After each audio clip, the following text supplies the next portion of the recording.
Matio 7:20. Jesosy nitsangana tamin'ny maty, ireo tranga taorinan'izany. Matio 7:20, 1-9.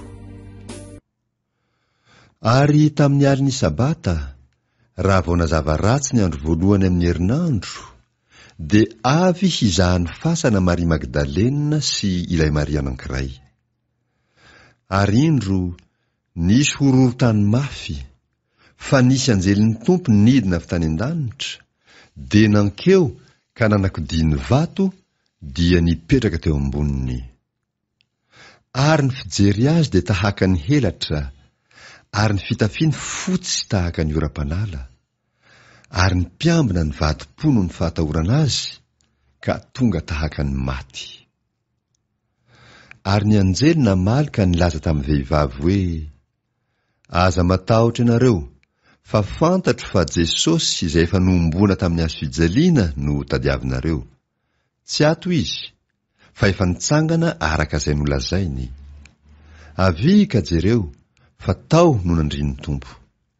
Ary mandehana faingana, ka lazao amin'ny mpianany fa efa nitsangana tamin'ny maty izy. Ary indro mialohanareo ho any Galilia izy, any no hahitanareo azy. Indro efa nilaza taminareo aho. Dia niala faingana tamin'ny fasana izy ireo, sady natahotra no faly indrindra, dia niazakazaka hilaza tamin'ny mpianatra. Ary indro Jesosy nifanena taminy ka nanao hoe, finaritra. Ary izy ireo nanatona, dia nihazona ny tongony ka niankohoka teo anatrehany. Dia hoy Jesosy taminy, aza matahotra, fa mandehana ka asaivo mankany Galilia ny rahalahiko, fa any no hahitany ahy. Notambazana volabe ny miaramila mba hilaza lainga. Matio 7:20, 1-15. Ary no nandeha izy ireo, indreny ny mpiambina sasany nankany an-tanàna ka nilaza tamin'ny lohan'ny mpisorona ny zavatra rehetra izay vao niseho. Ary rehefa niangona izy mba amin'ilo olona, dia niara-nihevitra ka nanome volabe ny miaramila ary nanao hoe, lazao hoe ny mpianany ny tonga alina ka nangalatra azy raha sendra natory izahay. Ary raha misy milaza zany amin'ny gobernora, izahay dia hampanaiky azy ka hanao izay tsy hampaninina anareo.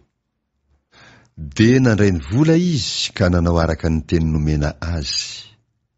Ary zany teny zany dia nahelin'ny jiosy mandrak'androany.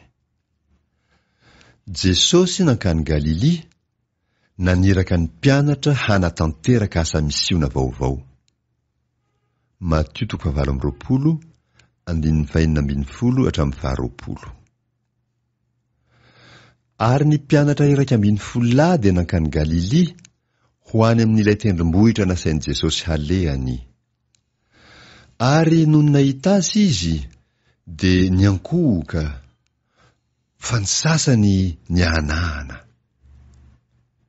Ary Jesosy nanatona dia niteny taminy ka nanao hoe, efa nomena ny fahefana rehetra any an-danitra sy aty an-tany, ko mandehana ianareo, dia ataovy mpianatra ny firenena rehetra, manao batisa azy ho amin'ny anarany iray sy ny zanaka ary ny fanahy masina, sady mampianatra azy hitandrina izay rehetra nanditiko anareo.